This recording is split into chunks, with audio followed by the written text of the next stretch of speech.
all you have to do is, from the lobby, open up the main menu of the top left, go into the settings, and then select Support and Refunds.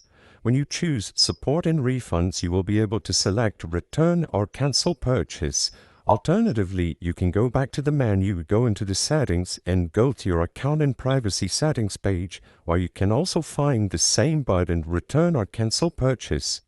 This is the only official and proper way to get a refund on your Fortnite items.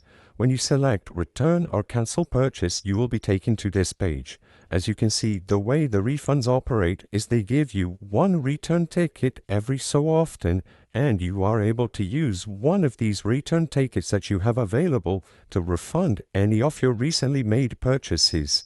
Keep in mind that you need to meet these criteria. Only item shop purchases made with V-Bucks within the last 30 days are eligible, and you need to have a return ticket available. If you don't have a return ticket, or if it has been more than 30 days since the purchase, you will not be able to refund your item. With that disclaimer out of the way, you simply have to select whichever item you want to use the return ticket on, and the return should go through as long as you confirm that you want it refunded.